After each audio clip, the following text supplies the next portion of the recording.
What if I say the fear that you're feeling in your body may not even be yours? Could it be that you're replaying the emotions that your mother or your grandmother has been carrying?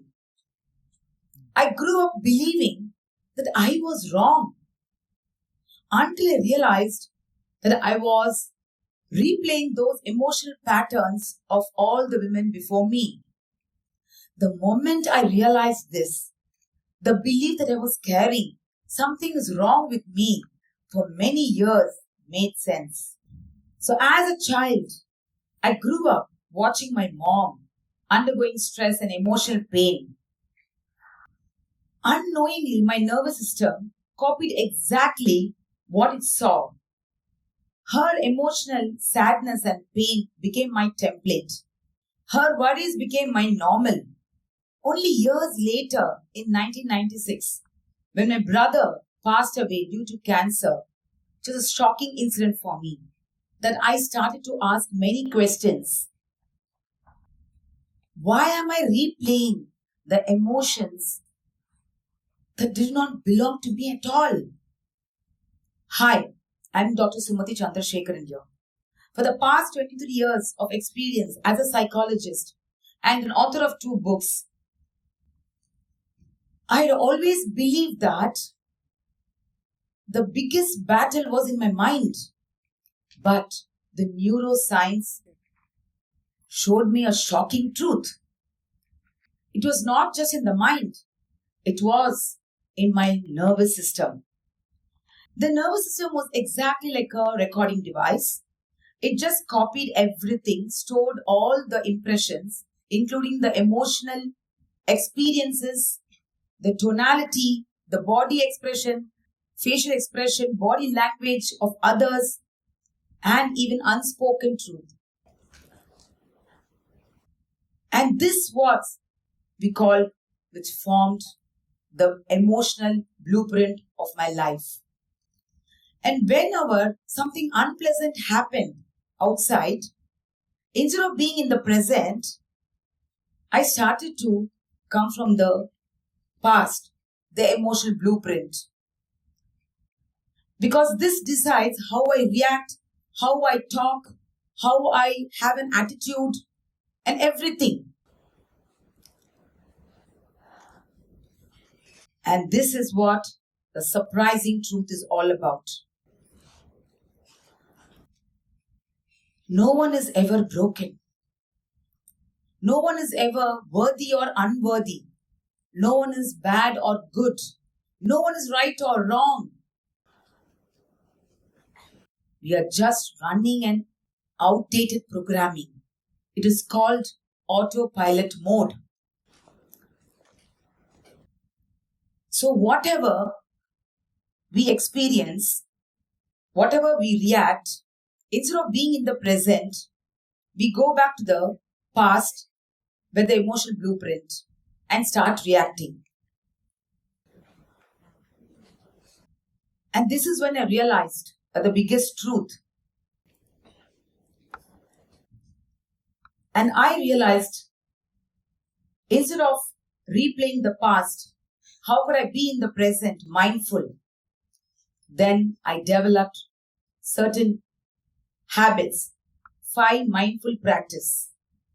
I started to use my science-based practices, which I'm going to share, to redesign my emotional blueprint and also re-educate my nervous system.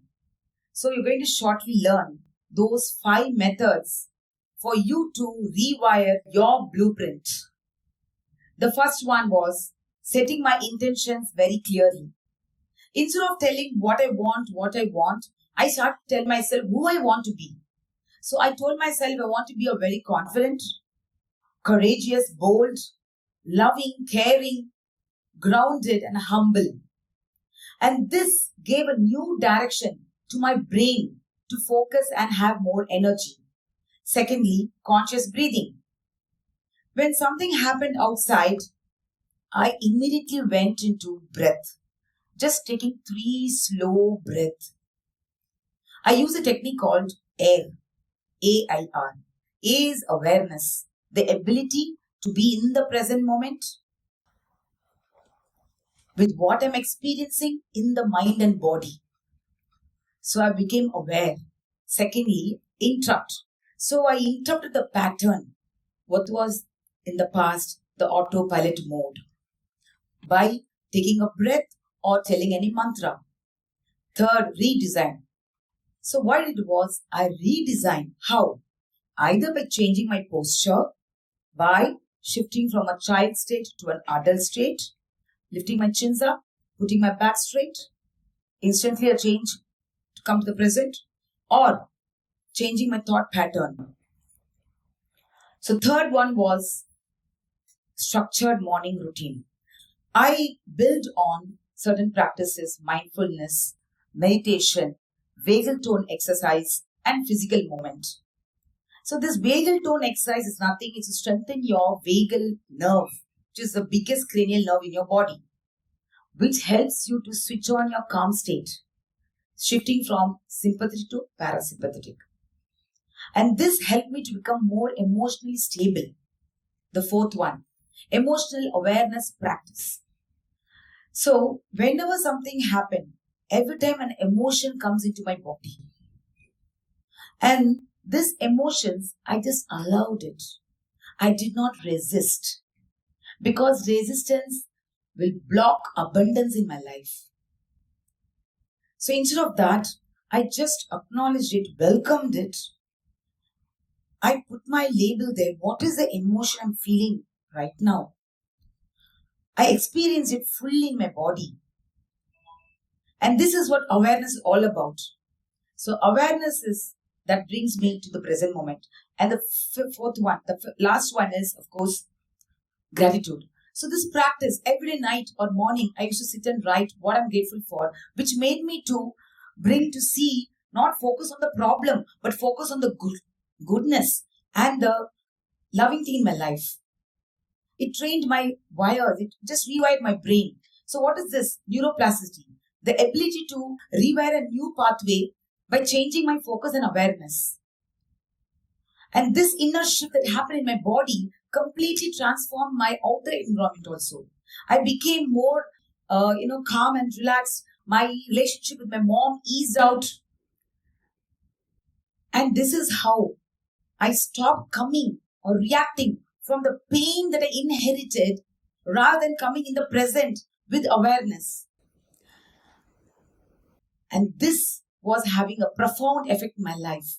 Yes, when I change the way I understand the pain, I not only transform myself, I rewrite my family story. And this is what you be a cycle breaker. So once I believe that I'm going to live in the pain, but pain is only a raw material. Awareness is the only one that transforms it into a strength. So just want you to close your eyes for 1 second. Notice your body. Notice your breath. Notice your posture. This is awareness. You are the awareness. In awareness, transformation starts. You don't need to change your past. You just need to regulate your nervous system. So, with this, I end up telling, awareness is the only key for transformation and not resistance to bring your personal power. Thank you.